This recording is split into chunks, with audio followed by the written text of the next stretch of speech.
Muy buenas tardes, bienvenidos. Muchísimas gracias por conectarse a una nueva charla del Programa Integral para el Controlador Profesional de Plagas organizado por Halcón Guatemala, Halcón El Salvador y CICESA en Honduras. Para las personas que se conectan por primera vez, les contamos que esta charla está siendo retransmitida en nuestras respectivas páginas de Facebook. Aquí les dejamos la dirección de cada una de ellas por si todavía no nos siguen y asimismo les compartimos una dirección de correo electrónico en donde pueden ponerse en contacto en caso de que se hayan perdido alguna de las charlas que hemos dado con anterioridad y nosotros con muchísimo gusto les haremos llegar el enlace de YouTube de la charla que ustedes nos soliciten. La charla de hoy va a tratar sobre biología, hábitos, productos y métodos de control de roedores. Va a tener una duración aproximada de 1 hora. Mi nombre es Mariana Conde, yo voy a estar conectada durante toda la presentación para leerle a nuestro invitado de hoy durante los últimos 10 minutos de su presentación las preguntas que ustedes vayan escribiendo en el chat. Nuestro invitado de hoy es el ingeniero Hernán Funes, doctor en Ciencia y Tecnología, ingeniero agrónomo egresado de la Universidad Nacional de Lomas de Zamora, magíster en control de plagas y su impacto ambiental. Ha desempeñado labores como gerente de negocios internacionales en Chemotécnica, en la División de Salud Ambiental. Es además profesor de la Cátedra de Protección Vegetal de la carrera de Ingeniería en Producción Agropecuaria en la UCA y profesor titular de Sanidad Vegetal en la Tecnicatura de Producción Agropecuaria en la misma universidad. Ha participado en numerosas disertaciones, en seminarios, congresos y jornadas de formación vinculadas al manejo vectorial, así como de otras plagas urbanas y de la industria alimentaria. Realizó también numerosas publicaciones en revistas científicas con referato internacional. Como antecedente laboral se destacan sus trabajos de investigación en el CIPEIN, CITEDEF, CONICET, dentro del área de ecología química en el manejo de plagas con semioquímicos, en el INTA Castelar y GEAF, donde realizó trabajos con TIE en Ceratitis capitata.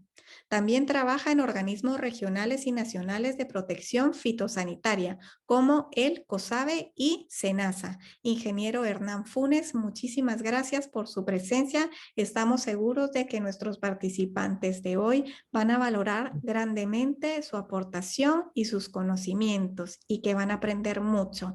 Damos también la bienvenida a todas las personas que se están conectando desde Guatemala, El Salvador, Honduras, México y Argentina. Cada día somos más. Estamos muy contentos con el interés que están mostrando con este curso. Esperamos que disfruten la charla de hoy.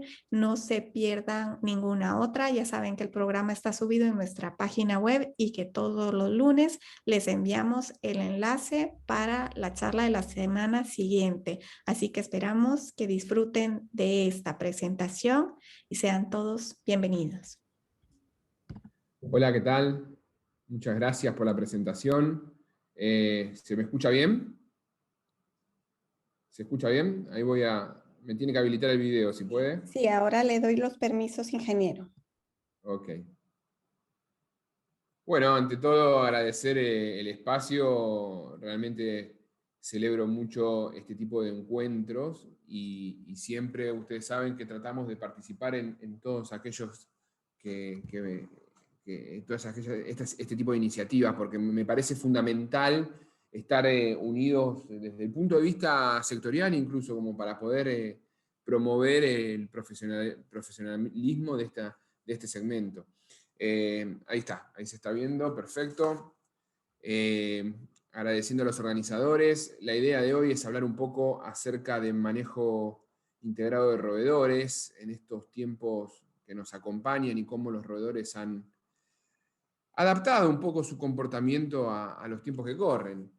Deben un segundito que me termino de ordenar aquí la configuración. En un segundito.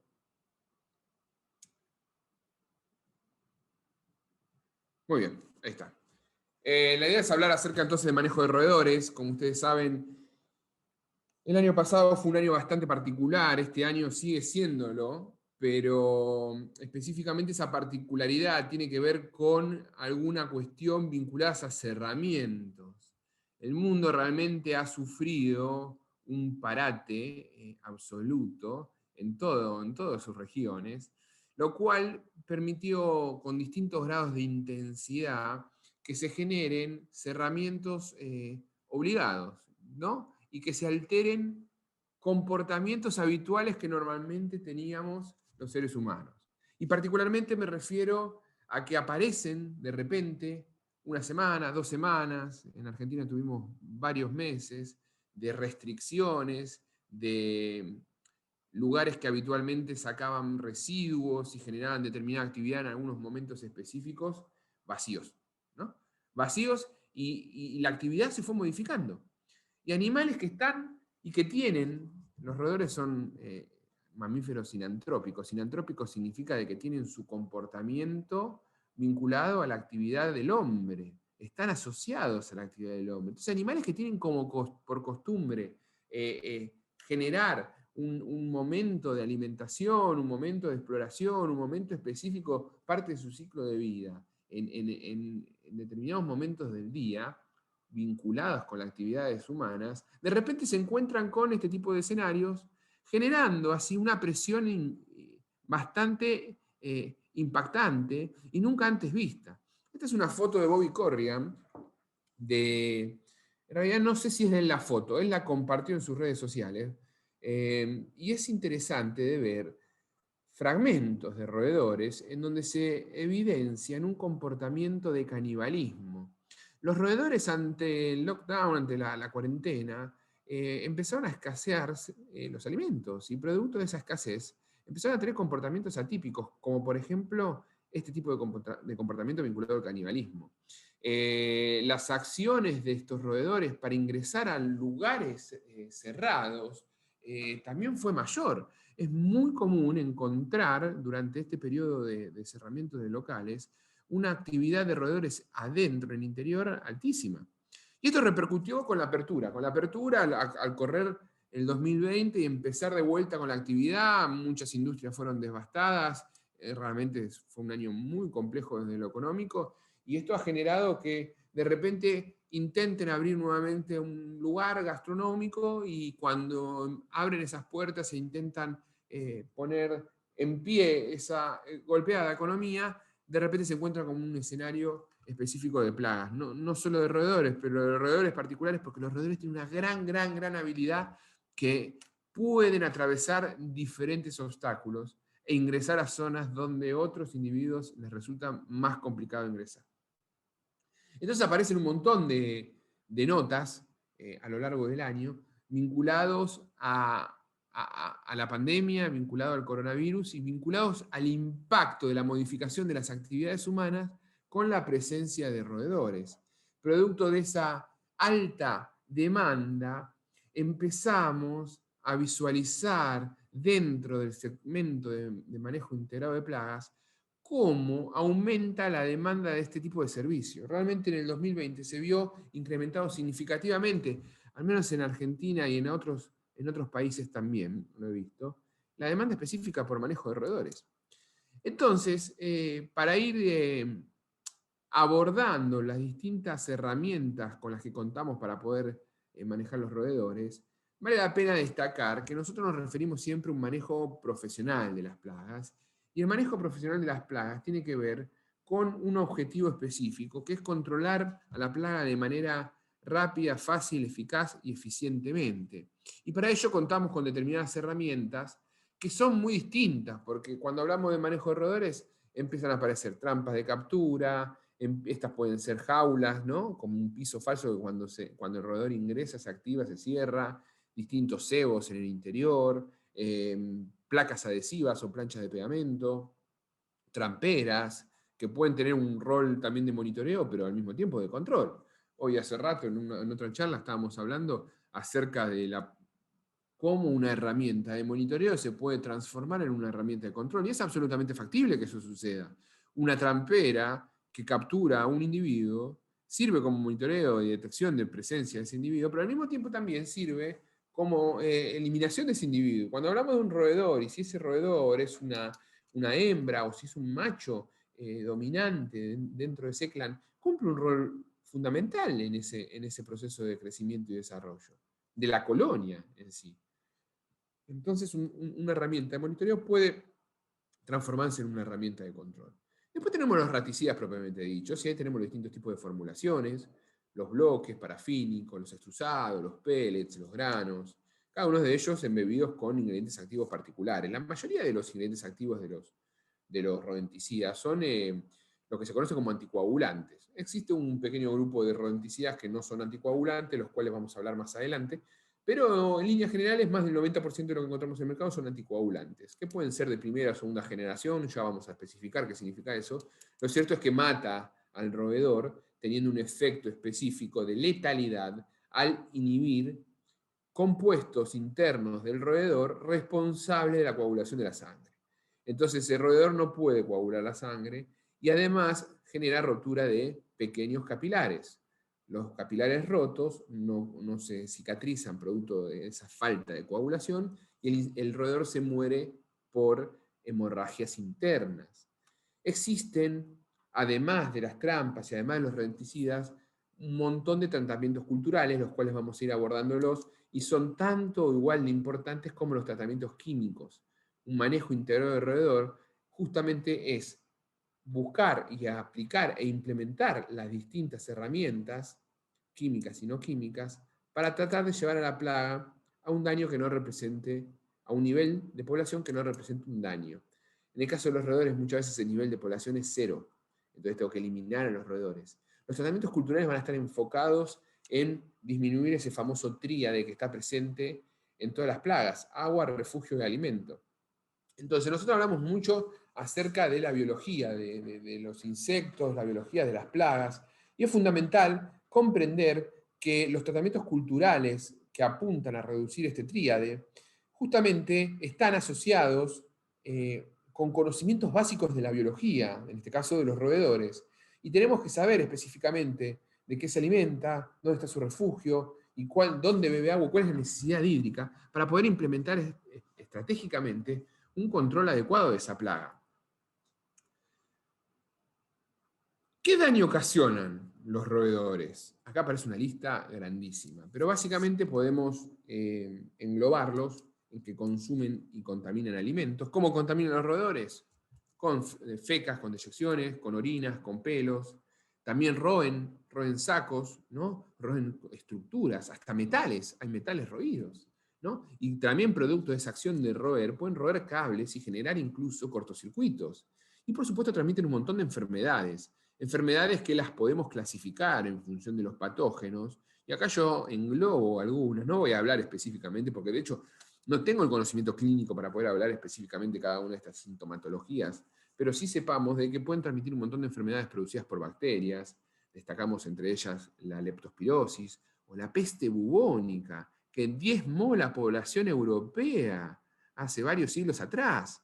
O sea, realmente las enfermedades que pueden transmitir son importantes y pueden generar un impacto fuerte desde el punto de vista de mortalidad, ¿no? En el ser humano. Virosis como el hantavirus, acá en Argentina, sobre todo en regiones del sur, hay un roedor que está muy vinculado a la presencia de este virus, que es lo que se conoce como colilargo, y bueno, es un virus que también hay que tener bien presente.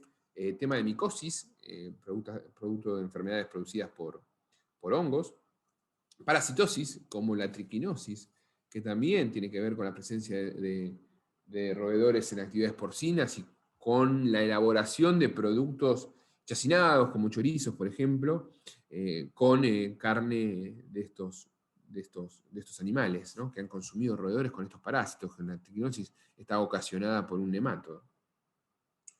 Pero, por suerte, para los fines de poder comprender ciertos aspectos de la biología, existen 3 especies solamente de roedores sinantrópicos, ¿no? Que están dentro de roedores sinantrópicos que están dentro de realizando sus actividades en zonas urbanas. La rata noruega o rata de alcantarilla, la rata de los tejados y el ratón. La rata de los tejados, conocida también con su nombre científico Ratus ratus, la rata noruega, cuyo nombre científico es Ratus norvegicus, se caracterizan por tener un cuerpo significativamente grande comparado con un ratón. Rata de los tejados tiene la cola más larga que la sumatoria de la longitud del cuerpo y la cabeza. Esto tiene que ver con sus hábitos en zonas altas. Si bien la cola no la usa como un órgano prensil, lo utiliza como punto de apoyo. La rata noruega es más robusta, la cola es un poco más corta que la sumatoria del cuerpo y la cabeza, y tiene la particularidad que la cola es gruesa. Hay una pequeña diferencia también en la forma del morro, más puntiagudo, más tipo romo, en el caso de Ratus norvegicus. Y el caso del ratón es mucho más pequeño, orejas redondeadas, bien característico, y por supuesto la cola es también larga y se diferencia de una rata joven por el tamaño de sus patas. En el caso de una rata joven son patonas, son patas muy largas, en el caso de un ratón tiene patas chiquitas. Entonces tenemos las tres especies. Miren y presten atención que no mencioné el pelaje, por más que vulgarmente conozcamos a la rata de los tejados como rata negra o a la rata de alcantarilla o Ratus norvegicus como rata gris. ¿Por qué no menciono los pelajes? Porque el pelaje es algo que varía mucho en función dentro de la misma especie. De hecho, yo he visto rata de los tejados de color blanco y negro, para que se den una idea. El ratón, más pequeño, más característico, fíjense en una rata Ratus ratus, con su cola larga, con su cola que genera un punto de apoyo para trepar, tiende a generar sus nidos en partes superiores, en partes altas, por ejemplo en árboles, ingresan a los hogares o a la industria por zonas altas, empiezan a buscar alimento, y acá esto es importantísimo, si tenemos presencia de Ratus ratus, empiezan a buscar alimento en zonas altas, y cuando escasean esas zonas altas, bajan a zonas justamente bajas para buscar alimentos después, ahí. Pero primero empiezan a buscar zonas altas. En cambio, rata de alcantarilla o rata noruega, Ratus norvegicus, no va a buscar alimentos solo en zonas bajas. Es raro que trepe para buscar alimento. Esto no significa que no trepe, es una rata que trepa mucho. Lo que pasa es que no va a buscar alimentos en zonas altas. Y esto es fundamental al momento de colocar adecuadamente un bloque, un cebo rodenticida para favorecer así su consumo, ¿no? Son roedores que tienden a generar nidos, en el caso de rata noruega, en agujeros en el suelo, en agujeros, sus madrigueras pueden estar protegidas por estructuras como pueden ser raíces o una estructura tipo rocosa. Los ratones, en cambio, son más pequeños, con esas orejas redondeadas, muy característicos. Acá un detalle de este ratón que está en este caso contaminando avena. Fíjense en las fecas del ratón. Y se puede ver en la cola pequeños anillos. Esos anillos son sintomatologías de deshidratación. Este es un ratón de campo, pero es musculus, y se lo encontró en una zona donde no había agua. Estaba este ratón particularmente deshidratado. Esto es algo a tener en cuenta, porque hay muchos roedores, sobre todo que prefieren determinada consistencia de bloque. Los bloques blandos, por ejemplo, soft bites, son una alternativa interesante para el manejo de este tipo de roedores, porque requieren un componente hídrico importante en su alimento. Va a consumir mucho más que un bloque seco. Las tres especies tienen una capacidad de reproductiva alta. Esto significa que dan mucha descendencia en poco tiempo y lo podemos ver y lo podemos visualizar. Tenemos los tiempos de gestación de cada uno de los individuos, el número de cría y el número de camada por cría. Pollack, en el 77, se puso a cuantificar cuánto contamina una rata promedio por año y logró contar que puede colocar cerca de 25.000 excretas, medio litro de orina y 1 millón de pelos. Todos esos son puntos de contaminación. Imagínense en una rata en un año, en una zona donde no puede ser contaminada. Realmente tiene una capacidad enorme de provocar enfermedades. No sé si se ve este video, vamos a probar. No tengo la suerte de reproducirlo, pero básicamente lo que les muestro acá son estructuras del pelo. Hay toda una ciencia que estudia la morfología de la constitución de estas placas que forman el pelo. En realidad son médulas escamosas que permiten diferenciar una especie de la otra. Esto estamos hablando de un trabajo muy preciso y detallado, pero fíjense en la importancia de la taxonomía vinculado a algo tan particular como un pelo. Hay muchos contaminantes no alimenticios en determinados alimentos, sobre todo en alimentos deshidratados. Si uno evalúa y se pone a analizar específicamente las sopas deshidratadas o estos alimentos, los purés deshidratados, y los ve a una lupa, va a encontrar impurezas y puede encontrar pelos. Y la forma de saber si ese pelo perteneció a un roedor y magnificar la complejidad de esa contaminación tiene que ver con una observación microscópica de ese pelo. Sepan que se puede identificar un tipo de roedor según su pelo. Lo que más macroscópicamente vemos son las deyecciones. Una vez escuchando a un científico hablar, mencionó algo que es cierto y que era lo que yo le transmito también a mi hijo. O sea, todo ser vivo hace sus necesidades, hace sus deyecciones, cualquier ser vivo, de cualquier tamaño. Y eso lo transforma en un ser vivo. Y muchas veces esas deyecciones son señales de presencia para poder determinar e identificar a la especie. En el caso de las ratas, el tamaño de la feca es grande, más o menos para que tengan de referencia, es como el tamaño de un grano de trigo. Las puntas son redondeadas, en el caso de rata noruega, y en el caso de rata de los tejados tienes puntas puntiagudas. En cambio, en el ratón, las fecas son mucho más pequeñas, estamos hablando de una feca de 4 o 7 milímetros, con sus puntas puntiagudas. Una observación de la presencia de estas deyecciones nos permite identificar una especie versus la otra. Y fíjense que yo acá pongo una silueta en de aspecto negro, obvio. No pongo color, ¿por qué? Porque el color va a depender de lo que se alimente. Entonces también los colores de la feca son fácilmente de teñir. Por suerte, porque de esta manera podemos determinar si un roedor consumió un bloque de una marca u otro bloque de otra marca. Y así poder implementar en función de la palatabilidad, que es cuánto le gustan ese rodenticida a esa población, cuál es la mejor marca para esa población específica. Con un ensayo que ya les voy a explicar cómo hacerlo. Observación de fecas, en este caso en un molino. Manchas de orina. Los roedores tienen un olfato agudo que le permiten también comunicarse. En las deyecciones y en las orinas aparecen las feromonas que indican señales vinculadas a la reproducción o a otra cuestión. Las marcas de orina las encontramos en zonas específicas. Normalmente orina o deja alguna feca en las zonas de alimentación, pero también las ratas, y no los ratones, tienen una zona específica de eliminación de fecas y orinas. En cambio, el ratón va dejando fecas y orina a medida que camina, ¿no? Esto es fácil de observar. Acá lo que vemos son madrigueras. Fíjense que está cerca de un cordón. Puede estar o no activa. La forma de darnos cuenta si una madriguera está activa es porque va a mantener la entrada limpia. Una madriguera que está libre de césped o de algún tipo de obstrucción de la entrada es un sinónimo de que ahí hay circulación frecuente de roedores.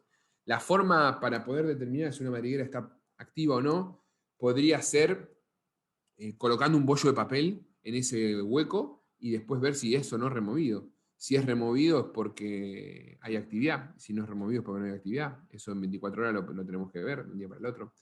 Presencia de huellas, otra señal de presencia. Presencia de alimentos roídos. Fíjense en esta imagen, 3 entradas de madriguera. Perdón, la del centro es la que está activa, que es la que tiene removido el material vegetal. Las otras 2 inactivas. Más madrigueras, en este caso en zonas cercanas a vegetación, en cuyo caso las raíces le otorgan cierto sustento para poder darle consistencia. Y los roedores viven en clanes, tienen un rango, son un comportamiento jerárquico, en donde podemos observar un macho dominante y de 5 a 2 hembras o machos subordinados, las cuales van a reproducirse con ese macho dominante. Los machos subordinados no son sexualmente activos, no se reproducen. El macho dominante, además de una función de reproducción, tiene un rol de buscar alimento y de demostrarle a ese clan, mediante señales químicas, dónde está el alimento.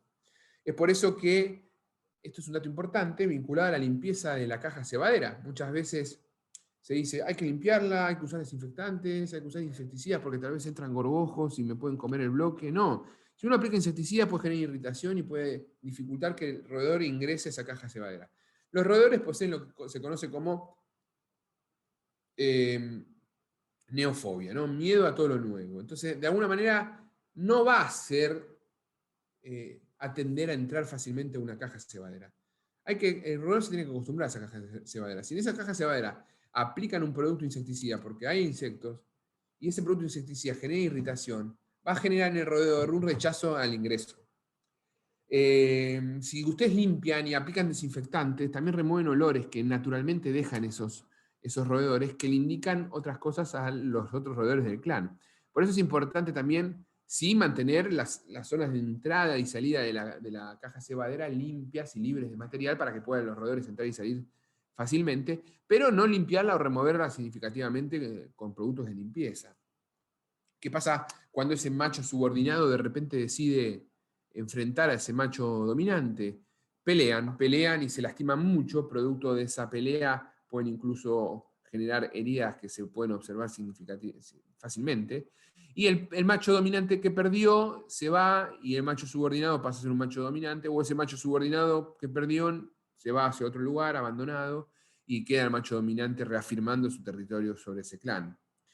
Las hembras cuidan a las crías durante los primeros periodos de vida, después son mamíferos obviamente. Lo cierto es que también cuando se sienten en peligro, pueden incluso proceder al canibalismo y matar a las crías. Los individuos de Ratus ratus, sus clanes se encuentran en nidos que están en partes aéreas, que pueden ser en árboles, y generar zonas de ingreso, por ejemplo, mediante agujeros en el techo, en tejas. Ambos, individuos, los ratones y las ratas que mencionamos, poseen en sus patas almohadillas plantares que no solo se pueden ver en la profundidad de esa pisada en una huella, sino que también le permiten trepar superficies absolutamente lisas. Entonces es muy común encontrar roedores que han pasado o han atravesado paredes que uno puede pensar, no, por acá no puede trepar un roedor, sin embargo, con sus patas y sus colas pueden generar un efecto de trepar significativo. También las ratas saltan, una rata puede saltar hasta 77 centímetros, un ratón hasta 25, esto es en valores de bibliografía, realmente tiene una capacidad de salto muy grande.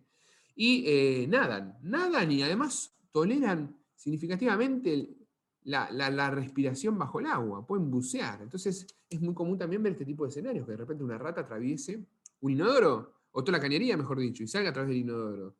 El manejo del entorno es clave para poder reducir ese famoso TIA que hablamos, de agua, refugio y alimento.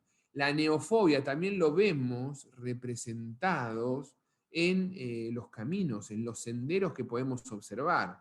Cuando el pasto está alto, el roedor va de la fuente de alimento a la madriguera y de la madriguera a la fuente de alimento. Ese camino sin desviarse significativamente, lo que va a generar es una zona sin crecimiento de pasto, y esos son los senderos y son fácilmente visualizables y son una forma de poder identificar que por ahí circulan roedores. Acá a simple vista se pueden ver los senderos, acá se los remarco, una vez remarcados se ven más fácilmente todavía, que son zonas de circulación específica de roedores.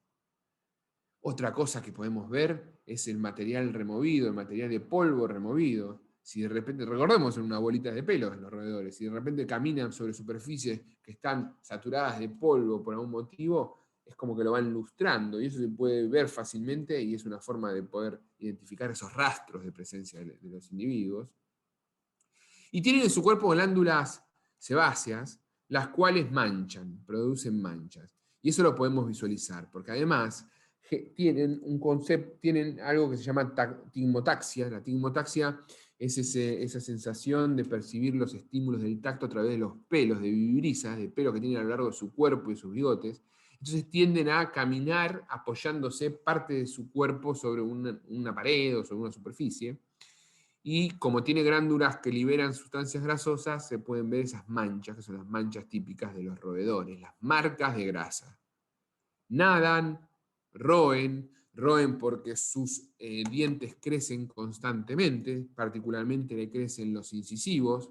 ¿Cuánto crecen los incisivos? Crecen de 0,3 a 0,4 milímetros por día. Eso es un montón. En una semana ya tienen un par de centímetros de crecimiento. Entonces necesitan gastarlo. Y los gastan sobre cualquier superficie. Hay registro de que los roedores gastan sus dientes hasta en oro, por ejemplo. Imagínense en los dientes una estructura de oro o algo de oro gastado, roído por un roedor. Realmente una situación nefasta.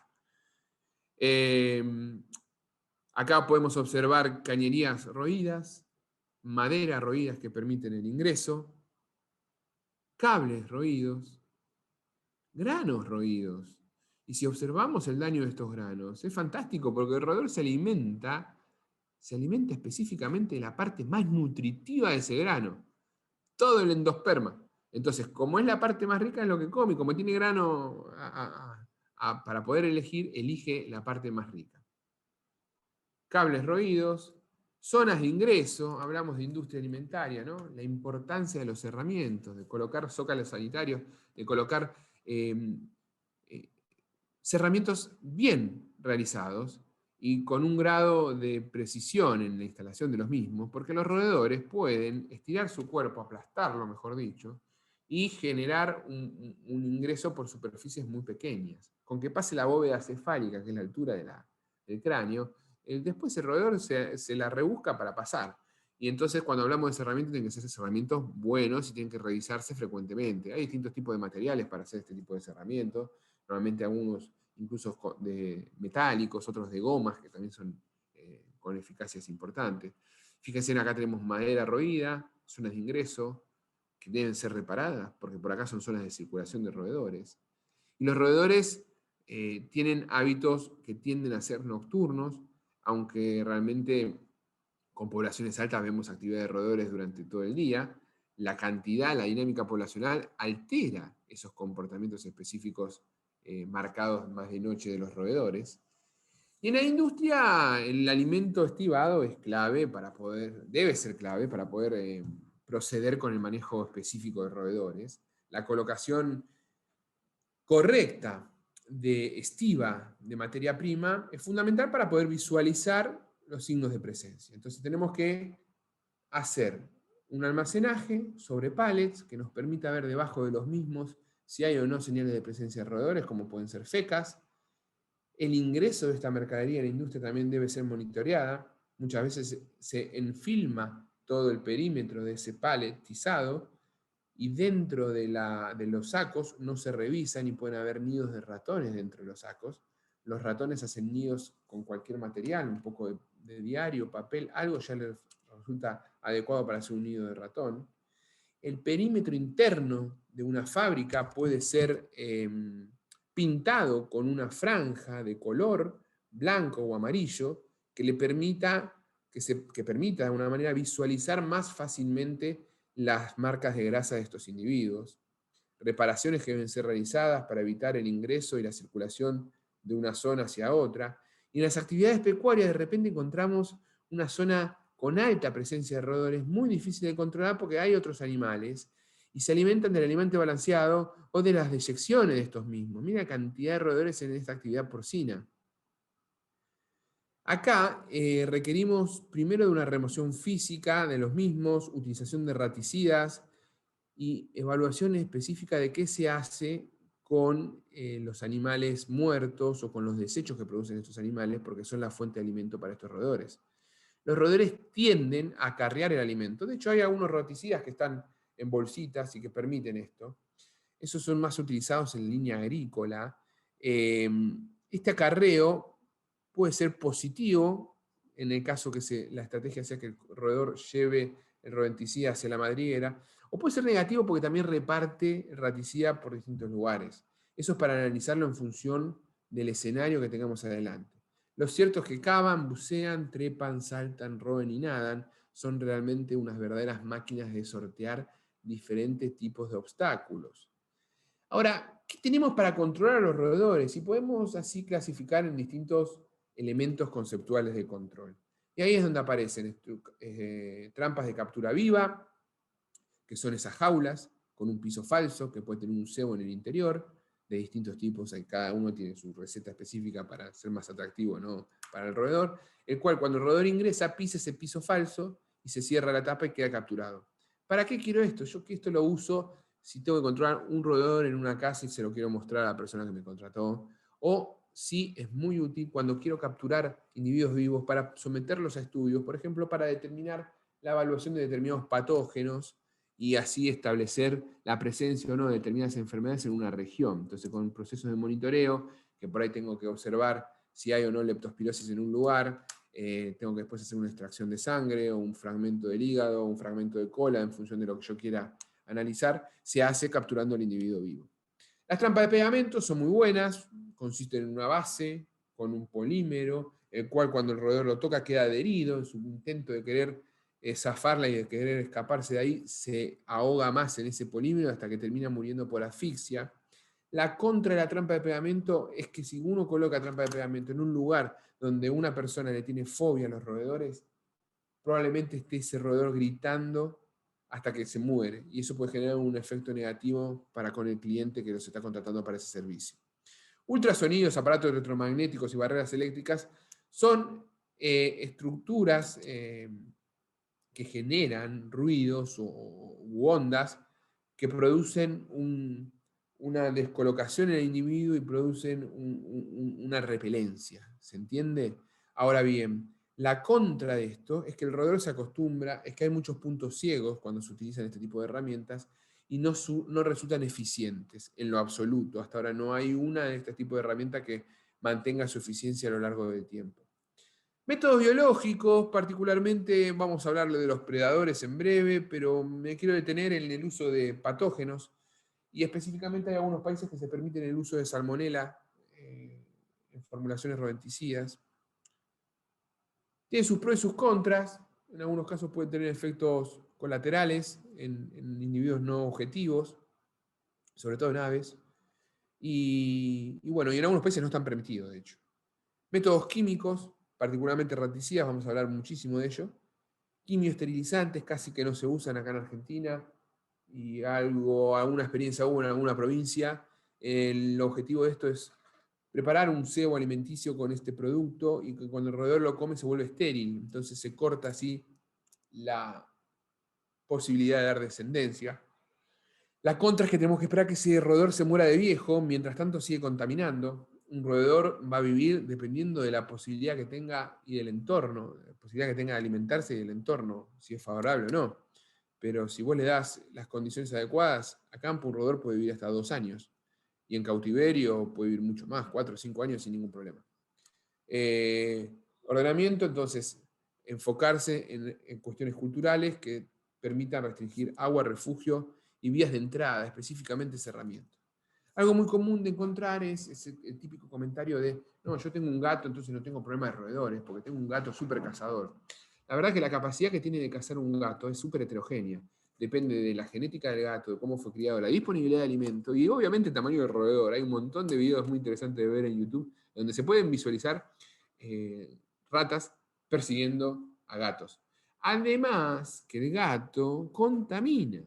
Si estamos hablando de una industria y ven a un gato como argumento de que es un controlador de roedores, tengan en cuenta que ese gato también genera contaminación y puede generar un efecto adverso incluso mayor que la del roedor. Incluso también hay perros que pueden estar entrenados para detectar madrigueras o para cazar algún ratoncito o una rata que aparezca. No son herramientas reales de control, ¿no?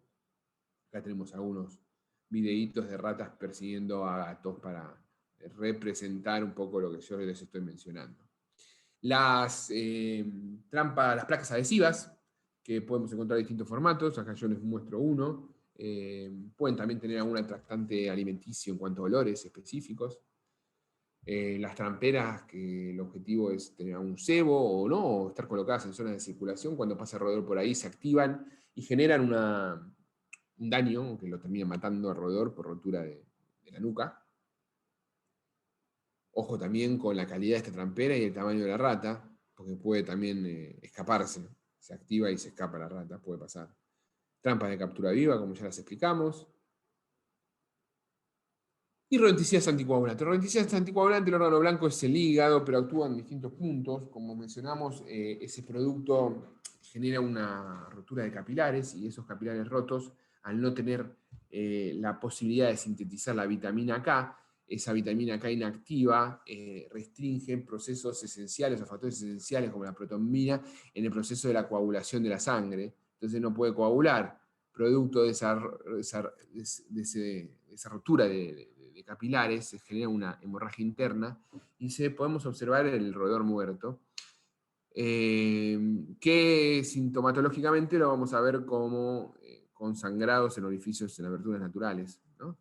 Morro, orejas, ano.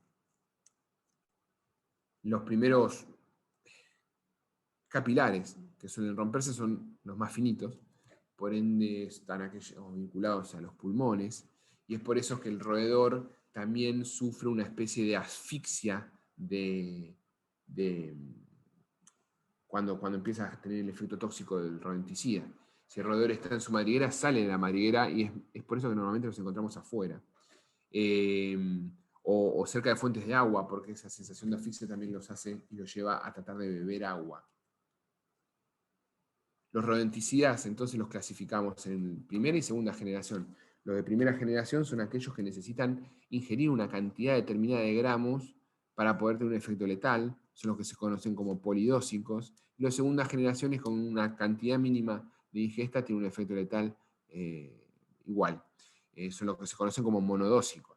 Para modo de ejemplo, una warfarina, según su DL50, que es un parámetro toxicológico, un roedor requiere, de peso promedio, requiere una rata promedio comer cerca de 20 gramos de warfarina para tener un efecto letal, o sea, casi un bloque entero. En cambio, con un mismo bloque con un rodenticida de segunda generación como la bromayolone, con que coma 5 gramos es suficiente, o 3 gramos. Entonces, hay una diferencia en cuanto al rendimiento del bloque y a la necesidad de consumo para tener un efecto letal posterior, ¿no? Acá tenemos algunos ejemplos de comparación de bloque. Ojo con lo que dije de rendimiento, porque si bien es cierto que puede rendir, también es cierto que no un bloque lo van a comer 50 ratas de a poquito, ¿me explico? O sea, puede ser, ustedes tienen que cambiar el bloque ya cuando lo ven consumido, y también tienen que cambiar el bloque después de un tiempo determinado, porque el bloque se deteriora, lo deteriora la misma humedad. Entonces, tiene que haber un proceso estandarizado en esa reposición del bloque. Y la elección de distintos tipos de activos tienen que ver con la dosis letal 50, que es un parámetro toxicológico, cuanto más chico, más tóxico, y con la seguridad en organismo no blanco. Por ejemplo, el difenacón es el producto más seguro para perros, haciendo que un perro, para tener un efecto letal sobre el perro, coma accidentalmente 1 kilo de bloque, 1 kilo de cebo, cada kilo de perro. O sea, un perro chiquitito de 5 o 7 kilos, tiene que comer 5 o 7 kilos de producto cuyo activo sea difenacum para tener un efecto letal. Cosa que es muy difícil porque la misma cantidad de parafina lo va a hacer casi imposible que un perro consuma eso. En cambio, el brodifacum, que es también monodósico, pero tiene una DL50 mucho mayor, necesita 5 gramos de bloque por cada kilo de peso. Y ahí ya es otra cosa, porque un perrito de 5 kilos, con que se coma un bloque y medio, ya tiene un efecto letal. Entonces tenemos que tener esto mucho cuidado, porque si no reaccionamos rápido, se puede morir esa mascota ante una ingesta accidental. La reacción es que lo lleven al veterinario con el producto que comió, con la etiqueta, con el marbete que indique el ingrediente activo. Y lo que va a hacer el veterinario es dar un suplemento de calcio para que con ese suplemento pueda de alguna manera coagular la sangre y evitar una muerte por hemorragia interna. Tanto los roedores como los organismos no blancos no se mueren inmediatamente ni bien consumen el rodenticida. Tardan unos días, tienen que esperar el proceso metabólico en sí. ¿Cuánto? Depende. En el caso de roedores, 4 o 5 días puede pasar hasta que tenga un efecto letal. La mayoría de los rodenticidas formulados por laboratorios chinos tienen amargantes. Un amargante específico es el benzoato de Antonio, el cual es una sustancia que resulta muy, muy amarga, menos para los roedores, y que impide, en cierto grado, el consumo accidental. La colocación adecuada de rodenticidas se debe de colocar en cajas cebaderas. Fíjese en el consumo de este bloque. En este caso es un bloque parafínico que venía con canaletas. El canaleteado de los bloques también permite y favorece la acción de roer, el consumo específico de ese raticida. Podemos encontrar en una caja cebadera presencia de caracoles, presencia de babosas, presencia de gorgojos, hormigas. Tengamos en cuenta de remover esto, porque me van a comer parte del bloque.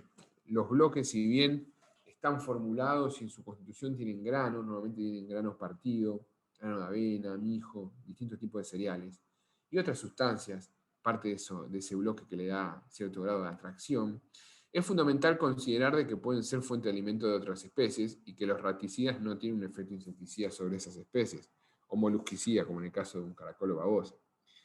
La colocación de las cajas cebaderas debe ser complementada con un registro en un croquis, en donde indique específicamente dónde está cada una de las cajas, y analizar la captura o analizar el consumo, porque eso me va a dar una fuente de información fantástica para poder determinar dónde están los puntos calientes que debo enfocar acciones de control específicas, en función del consumo y del movimiento.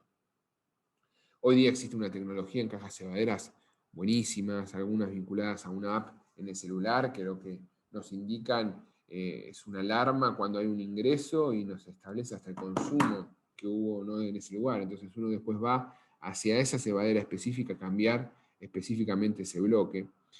Por supuesto que después de un tiempo tenemos que hacer un recambio de todos los bloques colocados, consumidos o no, porque pierden la eficacia, y particularmente en zonas húmedas. Lo ideal es colocar y hacer un tratamiento, lo que llama un screening, de a ver qué producto se consume más en un escenario particular, colocar 2 o 3 marcas diferentes de raticidas en ese lugar y ver mediante la observación directa del consumo o la presencia de manchas vinculadas al color de raticida en las fecas, cómo fue ese consumo de producto y concentrar ese producto en ese lugar específico. De repente tenemos este tipo de escenario donde encontramos refugios, fecas, zonas perimetrales con alimento, con más refugio, individuos adaptados a horarios humanos de acciones que liberan, por ejemplo, basura. Hay un montón de lugares que las ratas salen específicamente a una hora determinada porque saben que ahí a esa hora tienen la basura, a comer. Son individuos que nadan y que bucean, pueden atravesar diferentes obstáculos. Y contaminar. Y contaminar, quiero hacer un especial énfasis. Acá podemos encontrar alimentos contaminados y esto puede tener un impacto fuertísimo, ya sea en supermercados o en pequeños locales.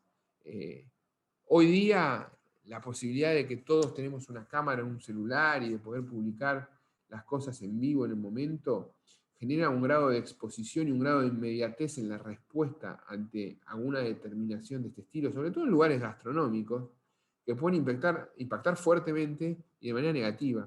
Por eso, esto deben de transmitirlo a sus clientes.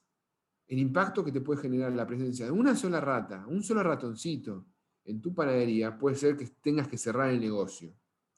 Entonces, por más que no tengas roedores, las acciones de complemento y cerramiento para evitar ingresos y para generar así una rápida forma de control ante una mínima presencia de un individuo es fundamental.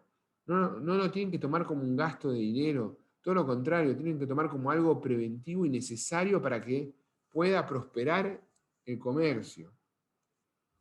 Mencionamos la palatabilidad, y la palatabilidad es algo no menor. Muchos compuestos de raticidas están formados por distintos activos, pero lo más importante es lo que acompaña ese activo. El ingrediente activo con el efecto letal representa el 0,005% del contenido. El resto son sustancias que van a hacer que duren lo que le resulta atractivo para ese roedor y que duren en determinadas condiciones.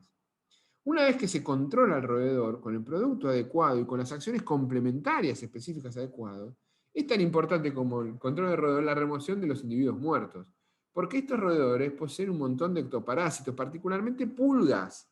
Entonces, esas pulgas acostumbradas a alimentarse de sangre caliente, de repente no encuentran más sangre caliente en esos lugares y empiezan a buscar otro tipo de sangre caliente, y ahí estamos nosotros. Y la acción de puente de patógenos de la rata hacia el humano está ahí servida. Entonces son fuentes de contaminación fuertes de un montón de enfermedades. No solo la remoción de roedores es responsabilidad de la empresa de control de plaga y es parte del servicio, sino también la desinsectación posterior.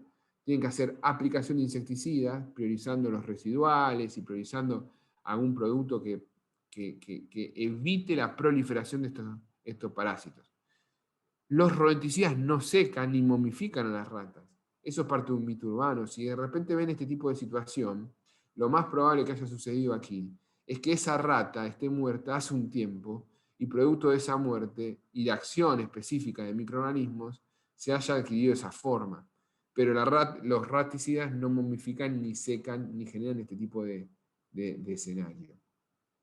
Insecticidas, siempre que apliquemos, tienen que ser productos domiciliarios aprobados por los organismos para ser aplicados específicamente. Acá tengo particularmente los organismos que tienen que ser aplicados que emiten los certificados en Argentina para productos domiciliarios, que son el ANMAT y el SENASA. Bien, creo que fuimos como un paneo general desde lo más macro hasta lo específico del manejo de roedores. Vi que levantaron mucho las manos. No sé si tienen consultas, si quieren hacerlas por el chat, abren micrófono.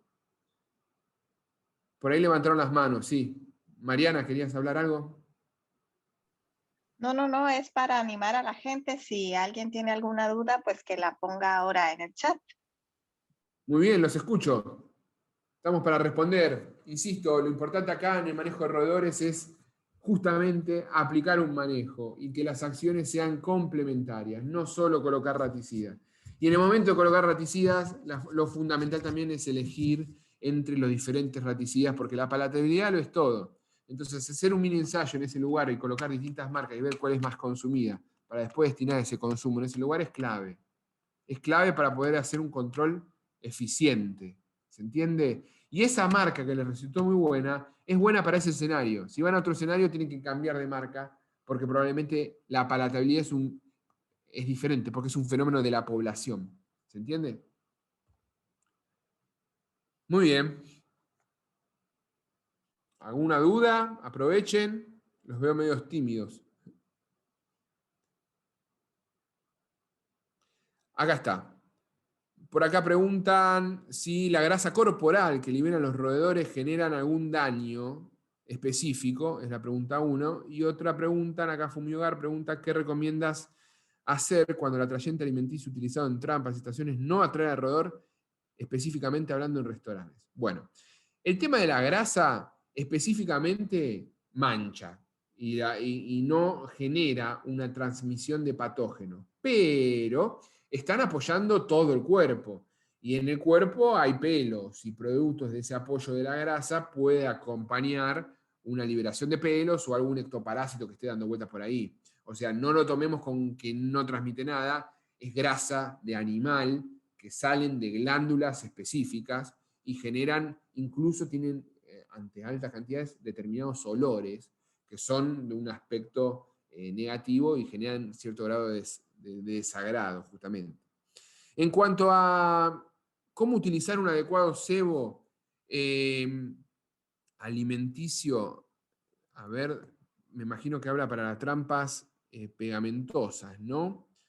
Lo importante acá es ver qué es el consumo habitual del lugar. En un restaurante probablemente los roedores estén alimentándose de otros alimentos que estén mal almacenados. Cuando hablamos de manejo, también es clave restringir lo que habitualmente come el roedor. Si vos vas a colocar raticidas en un lugar y no restringís lo que habitualmente está comiendo ese roedor, probablemente siga comiendo eso y no te consume el raticida. Las acciones de manejo y ordenamiento son fundamentales para redirigir hacia ese consumo. ¿Qué le gusta al roedor? Y ahí es una paleta de productos muy amplias. Los cebos son distintos, hay incluso cebos plásticos que liberan olores más vinculados, normalmente son gustos más vinculados a frutas y dulces para Ratus ratus y gustos más vinculados a grasas y carnes para Ratus norvegicus. En líneas generales va por ese lado. Moisés pregunta, en la industria del alimento, ¿cuántos anillos de protección correnticida debo tener? Ya que dentro solo se puede colocar trampa de goma pegajosa y qué impacto puede tener. Es muy, muy bueno ese comentario. Normalmente se usan 3 anillos. Y la trampa pegamentosa, adentro de las industrias no se pueden colocar raticidas, está prohibido. Se tienen que colocar placas pegamentosas. Excepto porque la misma normativa de estándares dentro de la industria alimenticia tiene una excepción que cuando hay una rata dentro vos podés colocar raticida de manera específica y hasta que controles esa rata y después lo tenés que retirar. No puedes dejar los raticidas en una caja cebadera in eternum, pero hay dentro de la normativa, eso existe, que te pueden lograr tener una excepción ante la presencia de un roedor. Bueno, los anillos son 3 y las placas pegamentosas también son una alternativa interesante al uso de raticidas. Pueden estar o no cebadas con algún atractante alimenticio que no necesariamente tiene que ser un alimento, puede ser un plástico que libera un alimento. Si un ratón, acá pregunta Luis, si un ratón ya contaminado es devorado por un gato, ¿el animal puede intoxicarse? Esta es una pregunta que la recibimos de manera frecuente y la respuesta es absolutamente no. Recuerden que la intoxicación de un consumo de rodenticida depende primero específicamente del tipo de ingrediente activo, de la DL50 y de la cantidad de rodenticida que fue consumido.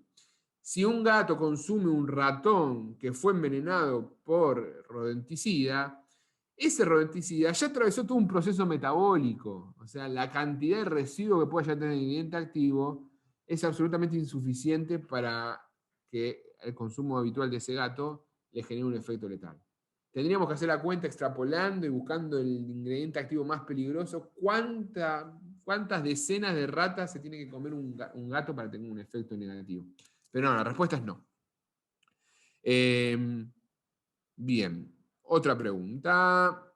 Cintia pregunta, ¿cuál es el método más recordado para el control de rata de los tejados en una planta alimenticia? Método más recordado, me imagino el más recomendado, habrá querido escribir. No hay un método, hay varios. En industria alimenticia siempre es en el perímetro externo, colocación de cajas cebaderas fijas, monitoreadas frecuentemente, de ser posible una vez por semana, vinculadas a un croquis, cerramientos, sobre todo lo que es zócalos, y en el interior, ante alguna mínima señal de presencia, placas adhesivas. Clara pregunta, si ya se identificó que el roedor camina dentro de las tuberías de drenaje, ¿cómo podemos manejar el control de roedores? Existen zonas específicas de desagote que tienen tapas que restringen el paso de los roedores. E incluso existen cañerías en inodoros que son antirroedores, que permiten el flujo del agua, pero no el ingreso de roedores. Existen instalaciones específicas, averigüen que se pueden colocar. Nada, eso. En los techos de madera, ¿qué es más eficiente utilizar? ¿Cebos raticidas o trampas de goma? Si el lugar te lo permite, cebos raticidas siempre. Si el lugar no te lo permite, trampas de goma. Eso.